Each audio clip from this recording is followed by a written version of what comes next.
Dear students, এতিয়াৰ ভিডিঅ'ত আমি আলোচনা কৰিম আজি হৈ যোৱা হুজাই ডিষ্ট্ৰিক্টত SSLC প্ৰি ফাইনেল পৰীক্ষাৰ কুৱেশ্যন পেপাৰখন আজি জেনেৰেল ম্যাথমেটিক্সৰ পৰীক্ষা আছিল ইয়াৰ MCQ বিলাক তোমালোকক সমাধা কৰি দি আছো তোমালোকে মিলাই চাবা কাৰ কিমান শুদ্ধ হৈছে আৰু বাকিখিনি কুৱেশ্যন তোমালোকে কোনে কিমানখিনি কৰিব পাৰিছা কমেন্ট কৰি জনাবা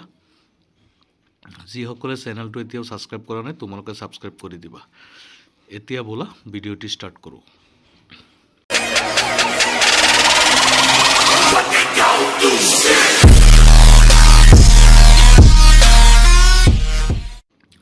প্ৰথম কথাটো হৈছে গোটে কুৱেশ্যন খিনি পঢ়িলে ভিডিওটো দিগলিয়া হৈ যায় গতিকে কুৱেশ্যন আৰু এনসাৰ হে কোৱা হ'ব তোমালোকে মিলাই লবা 1 নম্বৰ কুৱেশ্যনৰ কাৰণে অপশন এ শুদ্ধ 2 নম্বৰ কুৱেশ্যনটোৰ কাৰণে অপশন সি শুদ্ধ 3 নম্বৰ কুৱেশ্যনৰ বাবদ যদি x আৰু y প্ৰত্যক্ষ সমানুপাতত থাকে তেনেহলে অপশন এ শুদ্ধ 4 নম্বৰ কুৱেশ্যনটো চোৱা আটাইতকৈ সৰু মৌলিক সংখ্যা আৰু আটাইতকৈ সৰু অযুগ্ম যৌগিক সংখ্যাৰ গসাউ হ'ব শুদ্ধ অপশন এ তাৰ পিছত 5 নম্বৰলৈ যাও বলা 5 নম্বৰত অপশন বি শুদ্ধ 6 নম্বৰ কুৱেশ্যনত অপশন ডি শুদ্ধ 7 নম্বৰ কুৱেশ্যন তলৰ উক্তিকেইটা বিবেচনা কৰা আৰু শুদ্ধ বিকল্পটো বাছা এই 6 নম্বৰৰ কাৰণে তোমালোকক তিনিটা উক্তি দিয়া আছে তাৰে অপশন বি শুদ্ধ 6 নম্বৰ 7 নম্বৰ অপশন বি শুদ্ধ 8 নম্বৰ কুৱেশ্যন 8 নম্বৰত দিয়া হৈছে 144 180 আৰু 192 ৰে হৰণ কৰিব পৰা আটাইতকৈ সৰু সংখ্যাটি কি হ'ব যাৰ প্ৰত্যেক ক্ষেত্ৰত 3 ভাগহে পোৱা যায় ইয়াৰ শুদ্ধ অপশন সি হ'ব কুৱেশ্যন নম্বৰ 9 অপশন সি শুদ্ধ কুৱেশ্যন নম্বৰ 10 ৰ অপশন ডি শুদ্ধ কুৱেশ্যন নম্বৰ 11 ৰ অপশন সি শুদ্ধ তাৰ পিছত আছে কুৱেশ্যন নম্বৰ 12 ৰ বাবে অপশন দিয়া আছে অপশন ডি শুদ্ধ কুৱেশ্যন নম্বৰ 13 অপশন এ শুদ্ধ x = a আৰু y = b সমীকৰণ জোৰে লৈখিকভাৱে দেখুওৱা ৰেখাবোৰ অপশন এ সমান্তৰাল হ'ব কুৱেশ্যন নম্বৰ 14 কুৱেশ্যন নম্বৰ 14 ৰ অপশন ডি শুদ্ধ কুৱেশ্যন নম্বৰ 15 এনসাৰ সি শুদ্ধ অপশন সি শুদ্ধ হ'ব কুৱেশ্যন নম্বৰ 16 ৰ অপশন বি শুদ্ধ তাৰ পিছত আছে কুৱেশ্যন নম্বৰ 17 ৰ কাৰণে অপশন এ শুদ্ধ কুৱেশ্যন নম্বৰ 18 ৰ কাৰণে অপশন সি শুদ্ধ কুৱেশ্যন নম্বৰ 19 অপশন বি শুদ্ধ আৰু কুৱেশ্যন নম্বৰ 20 সমান্তৰ প্ৰগতি 18 16 14 নৰ কিমানটা পদৰ যোগফল 0 অপশন সি শুদ্ধ কুৱেশ্যন নম্বৰ 21 অপশন সি শুদ্ধ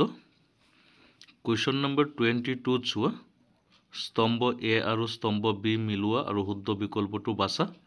বাছিলে তোমালোকৰ শুদ্ধ বিকল্পটো হ'ব অপশন বি কুৱেশ্যন নম্বৰ 23 ইয়াৰ অপশন ডি শুদ্ধ কুৱেশ্যন নম্বৰ 24 ৰ বাবে অপশন বি শুদ্ধ question number 24 option B is correct answer question number 25 question number 25 ৰ কাৰণে ইয়াত তোমালোকক প্ৰশ্নটো দিয়া হৈছে যেটো শুদ্ধ অপশনটো হ'ব অপশন সি কুৱেশ্যন নম্বৰ 26 তলৰ এ পিৰ এনতম পদ হ'ব অপশন ডি কুৱেশ্যন নম্বৰ 27 এটা বৃত্তৰ ব্যাসৰ হৈতে এটা সমবাহু ত্ৰিভুজৰ এটা বাহু সমান হলে বৃত্ত আৰু সমবাহু ত্ৰিভুজৰ কালিৰ অনুপাত হ'ব অপশন বি শুদ্ধ তাৰ পিছত 28 নম্বৰ কুৱেশ্যন ইয়াৰ অপশন বি শুদ্ধ 29 নম্বৰৰ যেটো প্ৰশ্ন আছে তাৰ কাৰণে অপশন ডি শুদ্ধ 30 নম্বৰ কুৱেশ্যনটো চোৱা তলৰ ত্ৰিভুজবোৰলৈ মন কৰা আৰু শুদ্ধ উক্তি বাছা ইয়াৰ কাৰণে তোমালোকক 4টা উক্তি দিয়া হৈছে সেইবিলাক বাছিলে তোমালোকৰ শুদ্ধ উত্তৰটো ওলাবগৈ option D is the correct answer তাৰপিছত কুৱেশ্যন নম্বৰ 31ত যেটো কুৱেশ্যন দিছে ইয়াৰ শুদ্ধ উত্তৰ হ'ব option B 20 kilometre question number 32 ইয়াৰ শুদ্ধ অপশন হ'ব বি কুৱেশ্যন নম্বৰ 33ৰ শুদ্ধ অপশনটো হৈছে বি কুৱেশ্যন নম্বৰ 34ৰ শুদ্ধ অপশন হ'ব বি কুৱেশ্যন নম্বৰ 35 স্তম্ভ আৰু স্তম্ভ এ আৰু স্তম্ভ বি মিলোৱা আৰু শুদ্ধ বিকল্পটো বাছা এটো বাছিলে তোমালোকৰ শুদ্ধ অপশনটো হ'ব অপশন বি 35ৰ শুদ্ধ অপশন বি তাৰ পিছত কুৱেশ্যন নম্বৰ 36 কোনো বহিবিন্দু এৰ পৰা কিউ কেন্দ্ৰীয় বৃত্তলৈ টনা স্পৰ্শকডাল অপশন সি শুদ্ধ উত্তৰ 37 এটা গোটা বস্তু এটা অৰ্ধ গোলকৰ ওপৰত এটা শংকু থিয় হৈ থকা আকাৰত আছে যাতে দুয়োটাৰে ব্যাসাৰ্ধ 12 মিটাৰ আৰু শংকুৰ উচ্চতা হৈছে 5 মিটাৰ গোটা বস্তুটোৰ আয়তন অপশন এ শুদ্ধ তাৰ পিছত কুৱেশ্যন নম্বৰ 38 এটা সাৰ্কাছৰ টেন্ট বা তম্বু 3 মিটাৰ উচ্চতালৈ বেলন আকৃতিৰ আৰু তাৰ ওপৰ অংশটো শংকু আকৃতিৰ যদি ইয়াৰ ভূমিৰ ব্যাস 105 মিটাৰ আৰু শংকু অংশৰ হেলনীয়া উচ্চতা 53 মিটাৰ তেন্তে প্ৰতি বৰ্গ মিটাৰত 10 টকাকৈ ব্যৱহৃত হোৱা কেনভাছৰ মুঠ দাম উলিয়াবলৈ আমি অনুসৰণ কৰা সোপানবোৰ 4টা তোমালোকক উক্তি দিছে তাৰে শুদ্ধ ক্ৰমটো হ'ব অপশন বি শুদ্ধ এনসাৰ কুৱেশ্যন নম্বৰ 39 ইয়াৰ শুদ্ধ এনসাৰটো হৈছে অপশন সি কুৱেশ্যন নম্বৰ 40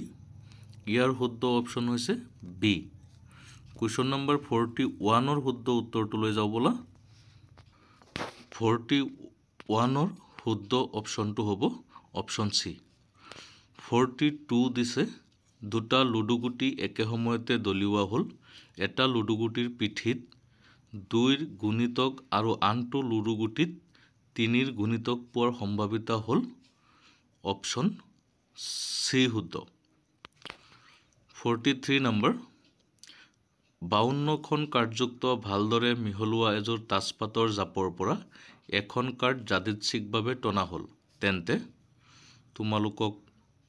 বিকল্প দিছে তাৰে অপশন বি শুদ্ধ 43 নম্বৰ অপশন বি শুদ্ধ 44 ইয়াৰ বাবে অপশন এ শুদ্ধ 44 নম্বৰ কুৱেশ্যন অপশন এ শুদ্ধ 45ত আকৌ তোমালোকক উক্তি আৰু যুক্তি দিছে এই উক্তি আৰু যুক্তিবিলাক বিবেচনা কৰিলে তোমালোকৰ শুদ্ধ উত্তৰটো হ'ব কোনটো তোমালোকে লিখি থৈ আহিছা এটো কমেন্ট কৰিবা আমি চাম তোমালোকে 45 নম্বৰ এনসাৰত কি লিখিছা হেতু তোমালোকে কমেন্ট কৰি জনাবা আৰু বাকিখিনি কুৱেশ্যন ইয়াত দিয়া আছে বেলেগ ডিস্ট্ৰিক্টৰ যিসকল ছাত্ৰ ছাত্ৰী আছে তোমালোকে চাব পাৰা কুৱেশ্যন কেইটা আগলৈ হয়তো দৰকাৰ হ'ব আৰু বাকিখিনি প্ৰশ্ন সেই কাৰণে ইয়াৰ লগত সংযোজন কৰি দিয়া হৈছে বাকি সাবজেক্ট বিলাকৰো প্ৰশ্ন তোমালোকক দিয়া হ'ব তোমালোকৰ কোনোবাই যদি বেলেগ ডিস্ট্ৰিক্টৰ প্ৰশ্নবিলাক সমাধান কৰি দিব লাগে তোমালোকৰ কন্টাক্ট নম্বৰটো ড্ৰপ কৰিবা মই যোগাযোগ কৰিম প্ৰশ্নটো দিলে সমাধান কৰি দিয়া হ'ব ইয়াত তোমালোকক বাকি প্ৰশ্নবিলাক চোৱা কুৱেশ্যনটো ইমান বেছি টাফ হোৱা নাই বেলেগ ডিস্ট্ৰিক্টৰ তুলনাত তোমালোকৰ পৰীক্ষা কেনেকুৱা হৈছে জনাবলৈ নাপাহৰিবা তোমালোকৰ পৰীক্ষাৰ বিষয়ে জানিবলৈ আমি আগ্ৰহী এটো লাষ্ট পেজ তোমালোকৰ এটো এটা কিবা কেস ষ্টাডি আছিল তোমালোকে চাই লোৱা আৰু বাকি তোমালোকৰ পৰীক্ষাৰ বিষয়ে জনাবা আগন্তুক যিবিলাক পৰীক্ষা আছে সেইবিলাকৰ কাৰণে শুভেচ্ছা থাকিল। ধন্যবাদ।